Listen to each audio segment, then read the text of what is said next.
Welcome. I'm Terry Christensen, and this is Valley Politics. Our last time on Zoom, we hope. Joining me today are Fred Ferrer and Christina Johnson, the chair and vice chair of San Jose's council-appointed Charter Review Commission. They're leading the commission as it considers major changes in our city's form of government, including shifting the timing of local elections to increase voter turnout and moving from a council-manager form of government to a mayor-council form by enhancing the currently very limited powers of the mayor. And that would be a big change. They'll fill us in on the work of the commission and let you know how you can be part of the process. Later, we'll revisit our 2017 interview with former Mayor Tom McEnery to hear what he had to say about empowering the office of mayor.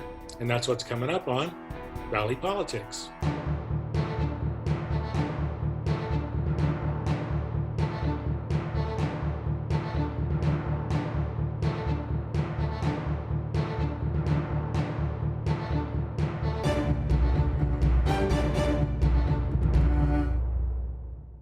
Welcome, everyone, and welcome Fred Ferrer and Christina Johnson, Chair and Vice Chair of the San Jose Charter Revision Commission. So Fred, let's start with you. Tell us, what is a city charter and what is a charter review commission? Thanks, Terry. The city of San Jose has a charter. And it's really like the US Constitution. It's the rules of how you set up the governance for a city. And so back in 1985 was the last time we looked at the structure of government for the city of San Jose. And so last summer, the city council directed that there be a commission formed to look at the state of our charter. You know, what kinds of updates, they're very specific questions that they're asking us, but really what kinds of updates do we need to look at as our city has changed, as the times have changed since 1985. And so what do we need to do to update our governance structure in the city of San Jose? And that's why they formed this commission that Vice Chair Johnson and I chair, so that we could make recommendations to the city council about what updates the community is saying are necessary for as we move forward as a city in terms of the form of government and the governance structures that we think would be best for our city going forward. Yeah, and it may all sound a little bit dry, but as you said, the charter is the constitution for the city, and it structures the rules of the game. And the rules of the game, as everybody knows, can shape who wins and loses. So what you're talking about as you revise the charter is really who gains and who might lose in power and access to city government. So Christina, tell us who's doing this. Who's on the review commission? How were they chosen? So commissioners are chosen through districts. So each district gets to appoint two representatives or two members to be part of the commission, and then there was an application process. So for me personally, I found out about the opening and then submitted an application, and then talked to my council member about it, and then I was appointed on the commission.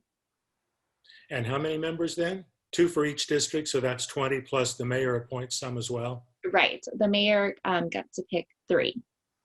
So we have a total of 23, I believe.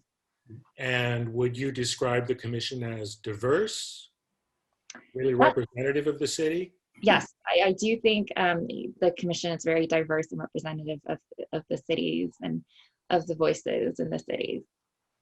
Well, let's get to some of the primary possible changes the commission is considering. Starting with you, Christina, one of the things on the commission's agenda is changing the timing of elections. What's that about? So currently we're looking at transitioning the mayoral election to a presidential cycle for 2024 and 2028 respectively, and transition the election cycle for odd numbered districts to align with the presidential election cycle, and even numbered district with the gubernatorial election cycle. And the reason for this is because it's been shown that moving local elections to a presidential election cycle would improve voter turnout, especially among younger people and folks of color. Yeah, it can boost voter turnout by 30% or more. So that's really significant. It can go from like around 40% up to over 70%.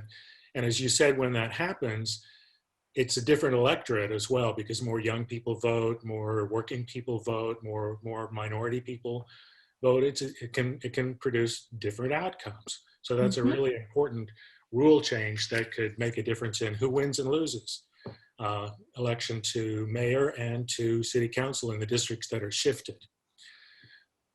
Well, Fred, one of the other changes is looking at the basic form of government. So this is a little more complicated. We'll take a little more time with it. But this would change the basic form of government from what we have now, which is kind of a hybrid council manager mayor form. We can get into that, to more of a mayor council form with an empowered mayor, sometimes called a strong mayor form. So tell us what's under consideration there, Fred. So as you said, Terry, the current structure is that we have a city council of 11 members. The mayor is a member of the city council. And even though the mayor is elected citywide, district council members are elected by their district, the mayor really only has very specific additional powers from a council member. Therefore, when the mayor wants to take action or be called upon to be responsible for issues that come up in the community, the mayor's got to go to the full council to get their support to move forward. And they, as a council, hire the city manager, who really runs the city in the operational way day to day.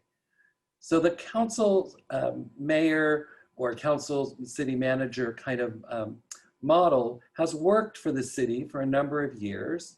And the question comes up is it still the best form of government structure as we move forward? So as I said before, the commission has only, the charter's only been looked at since by a commission back in 1985. That's before social media. That was early, before the internet, before so many things in the world have changed. The access to government could be very different today compared to back then. So the question really is the current form the best form as we move forward as a city, as we've grown, as we become more sophisticated, and we have very large needs? Is this the still best form of government? And so city manager, an unelected position, reporting to the full council, and the mayor being one of 11 votes. San Diego 10 years ago switched from that form of government to a strong mayor, or what I would just call a mayor and council form, where you have a mayor who has an executive function, and the council becomes the legislative function, just like we have a governor and we have an assembly and a senate in Sacramento. That we have a full-time mayor who's the chief executive operating the day-to-day city, and the council as a legislative body really is empowered to have the checks and balances around the purse. They control the budget and the money, and any other kinds of ways that we could set up the structure so you have this check and balance. We're not suggesting that a government form with a full mayor would be like all empowered and can do whatever they want, and the council becomes powerless. But we're also not suggesting that the council itself, the way it's set up today, would necessarily be exactly the same either. So it's really a good question around how do we want to look as a city as we move forward, and do the city's needs necessitate us having a mayor who is the executive of the city, responsible for the operation of the city, an elected position, and a council who has the legislative duties for this city, including the power of the purse, the power of the budget, and any other checks and balances that we think are necessary in order to form this kind of legislative and executive branches of government. So the question really becomes, which form of government as we move forward makes the most sense? And so the communities come up with a lot of questions, I think. And so you think of practical solutions or practical situations that are happening. Homelessness. We had police unrest and civil unrest last summer.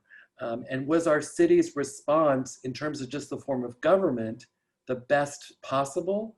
Or could we have had a better form of government to be able to be more responsive or differently responsive to situations and issues that are coming up in our city, like the issues around race, the issues of homelessness and housing, the issues of a lot of the current planning and development.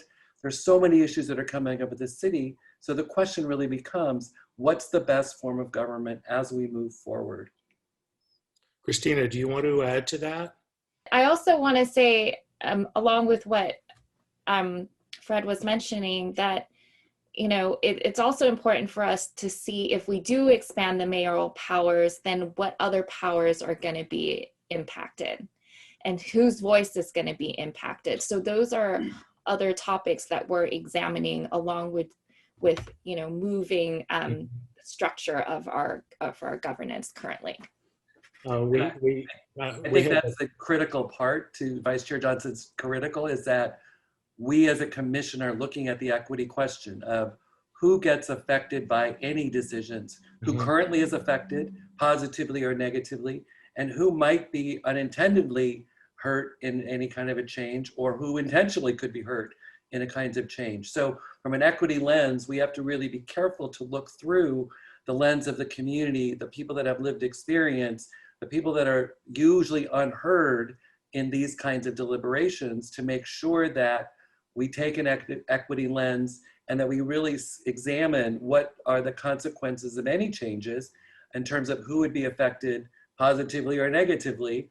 And then are there balances that we want to put in place if we understand some negative impact? Is there a mitigating factor that we could change? Is there some power that we need to give the council to make sure that equity is still maintained in the city in terms of its government structure? So who's involved in these different changes is a really important question, not just what are the changes that are being proposed. Christina, Fred mentioned it, and it comes up in my experience viewing your meetings, comes up all the time with your commissioners, that they want to view everything through an equity lens. Could you explain a little bit more what that means? What do they mean by an equity lens? Yeah, so for us, an equity lens is who has been historically disenfranchised in our community, and how can we elevate those voices and make sure that they have a seat at the table. So we've been able to do that a couple ways, and one of them is our recommendation template for our memos. We've added a section so that our commissioners really think about who's going to be impacted by these changes that are being proposed. Who does it really benefit? Who does it burden? And the conversation of equity keeps coming up because it is so important. So we definitely, when we go into our subcommittees, we want to make sure that that continues to be the forefront of our conversation, and that's always being kept in the mind of our commissioners when they're evaluating and researching these topics. Fred, you mentioned earlier that there have been some changes since 1985 in our world. One of them is social media. One other basic one is there are an additional 340 or 50,000 people in San Jose. Mm-hmm. So the city's grown significantly over that time. And in 1985 was the last time the charter was changed to enhance the power of the mayor a little bit. We're going to have former Mayor Tom McEnery, an excerpt from our 2017 interview with him on at the end of the program, with him talking about that. But we're a bigger city, and most big cities in America do use a mayor-council form of government, typically a pretty strong mayor with powers that include veto, appointment of all the department heads, budget authority. Is the committee considering kind of all those combinations? Yeah, we'll start with you on that. Right, yeah. So the subcommittees are working right now to come up with recommendations to the full commission. But these are exactly the debates that we'll be having in public, in the public meetings around, so what do we really need to put in place in order for there to be a responsibility and an ability for transparency in whatever form of government we're selecting. So that a mayor, whoever and she or he may be, would be working from a perspective of they would be the chief executive of the city. So they are responsible for dealing with homelessness, changing planning, development, whatever those issues, that climate change, whatever those issues that are impacting the city, the mayor's really responsible. And in those big cities that as you referred to, Terry, the mayor therefore is elected by the full city electorate, so they have to be much more responsive since they're not just responding to getting a majority vote on a council, for example. And yes, they have the ability in most cases to appoint department managers or whatever, because they have to be able to get them to do the things they need them to do in order to get the responses they need in terms of the city's ability to make change and to move forward. And so in that way, I think we will see a whole host of what I just keep calling checks and balances, where the mayor may have a really strong authority in some area, but then the council will have a balance to that in either veto power or the budget power or some other authority that keeps the check and balance so that we have an effective form of government, both from a council perspective as well as mayor. We also may look at, should there be more, as you described, there's 350,000 more people in this city, should we only have 11 members of our council? If the mayor became separated and we had another council district, should we have only 11 districts, or should we increase that number so that representation, especially from our disenfranchised neighborhoods, increases on council? Folks feel in the city that they get the most connection to their council member. That's where they get the most response. And so in some ways, maybe that maybe needs to be strengthened. As you strengthen a mayor's authority, you also strengthen the council. So is the number of folks in each district, as we move forward, we're growing as a city, do we want more representation at council? So all of these are interplay. They don't really you can't just make one decision on its own. You've got to look at all the ways these things come together. And that's really what will be debated in the commission meetings when we get to the recommendations. And then once that happens, we'll be formulating our report to the council by the end of this calendar year. We had City Manager Dave Sykes on, this is a couple of years ago, but I asked him the question about the changing from council manager to mayor council and how he'd feel as city manager about that. And he said, well, his feelings didn't really count, which is fair enough.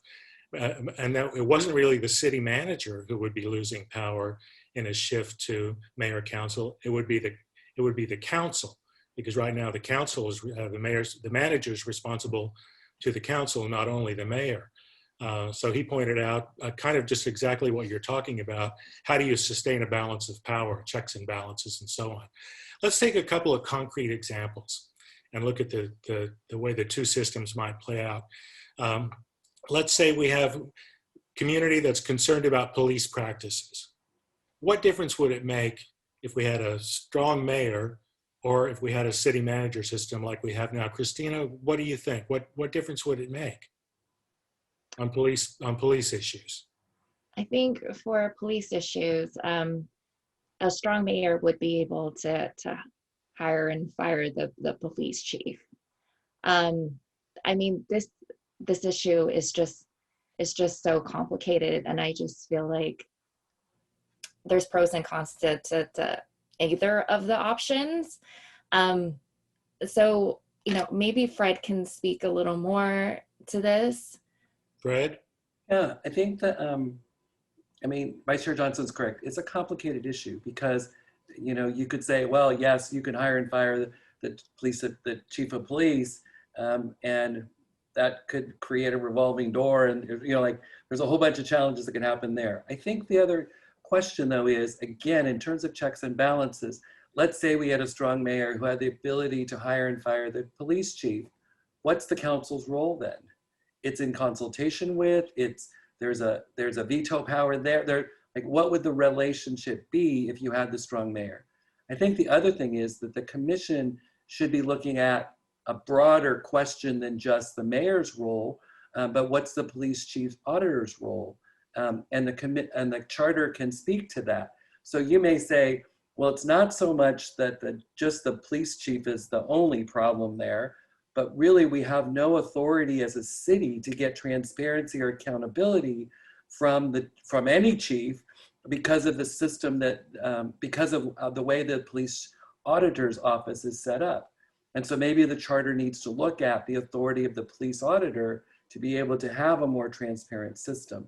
So it's a complicated issue in the sense that which of the levers of power do you want to engage to make sure that you're getting more transparency and more accountability so that you can get the results that you want from an equity perspective. You want people to be treated more fairly. You don't want specific communities to be picked out, targeted, and receive worse services or actual targeted negative services. How are you going to do that with the charter, the whole charter, and not just the actual government structure of council and mayor? So I think police really opens up the charter question to a few other areas beyond just the strong mayor or the strong council. Yeah, some people also think a mayor-council form with an empowered mayor could speed up the process for permitting developments. And other people think, well, maybe we don't want to speed it up. Maybe we want to make sure it goes through the planning commission and the city council. So there are real policy outcomes that could be affected by these changes. Christina, maybe you could get us started on whether some of the other changes that are being considered by the commission. Yes, ranked choice voting is one that's being considered. Ranked choice voting been tried in different cities, New York being one of the most recent ones. It's been shown to increase representation of women and people of color in local elected governments. So that is one of the topics that the subcommittees are examining right now. That's one that kind of just sticks out to me right now. And maybe electing an independent police auditor was another one that has been thrown out. And I believe another one may be electing a police chief. I know that's a controversial thing, but that's also been thrown out there. It sounds like just about anything could be on the table. Is that right? Yes, and that's wants to put it there. Yeah, and that's why it's important to know what belongs in the charter and then what could belong in the municipal code. So that's a conversation that's been ongoing too. Can you explain that a little bit more? What are some things that probably don't belong in the charter? I think campaign finance regulation, for example, shouldn't be in the charter. I think that should be part of the municipal code because it's so complicated. And a charter does sort of freeze things for a while because you can't change the charter very readily. It has to go to the voters. Are there other things that have come up that you think should be off the table for the commission? Or you, Fred? I think that when we're looking at this, what we're trying to do is we don't want the charter, just like the US Constitution, we don't want it to be formulating the actual laws because, again, as you say, it's got to go to a vote of the people, and that makes it really hard to change with the times. And so there may be great ideas that come from the community. What we're trying to do is say, if it doesn't belong in the charter, we're still going to be using it in our report to the council to say, these are the other issues that you may want to look at so that you can look at policy, procedure, and things that are not charter issues, but are still issues that are important to constituents that we should think about. How does municipal code or city policy or just procedurally? We've gotten a lot of feedback from the community around procedures. We've got just a few seconds left. So very quickly, Fred, could you tell us what's the timeline for the commission recommendations? And Christina, could you tell us how the public can be engaged? Fred? So our recommendations have to go to council by the end of the calendar year. So we are in the middle, just starting the recommendations focus with public hearings, as well as commission meetings, listening to and adopting recommendations for what we're going to propose to move on to the city council by the end of the year. And Christina, community input? So our next public hearing, it's going to be scheduled on July 26th. Our meetings are every other Monday. They are recorded and they're on Zoom. Folks can participate and call in. They're translated in English, into Spanish and Vietnamese. So that language is not a barrier for folks to participate. But yeah, we would love to see people come out and tune in on July 26th at our public hearing and give us their feedback on the topics that we're looking into. And we'll put the dates up for future hearings as well. So Christina Johnson, Fred Ferrer, thank you very much for being with us today, and good luck with your challenging task. And thanks for doing it. Thank you. Thanks so much, Terry, for having us. Thank you so much for having us. Before we close, let's hear what former Mayor Tom McEnery says about charter reform and the powers of the mayor. Tom was mayor from 1983 to 1990. This is from our 2017 interview. Here's Tom. Let's go back to 1984. That's the year that city staff made some bad investments trying to make money to supplement the budget and lost, at that time it was $60 million. I don't know, the figures are a little bit different depending on how you look at it. But that was a significant hit on the city budget at that time. As a response to that, in 1986, there was a ballot measure that moved some authority away from the city manager and to the mayor. Ballot measure passed. And it gave the mayor more budget authority, more staffing authority, an Office of Policy Analysis, an Office of Public Information. It enhanced the power of the mayor. How important was that to your success in the remaining years of your term? Well, the immediate reaction to that was shock and very little awe. We fired 11 people.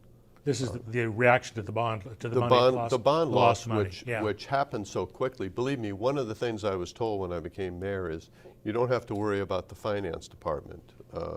They really have things under control. They do things very safe, etc. You can't make this stuff up. The guy who was making most of the major investments had started issuing dog licenses in San Jose. And even though he was running a portfolio of $300 or $400 million, his knowledge hadn't succeeded much beyond where he was at the dog license stage.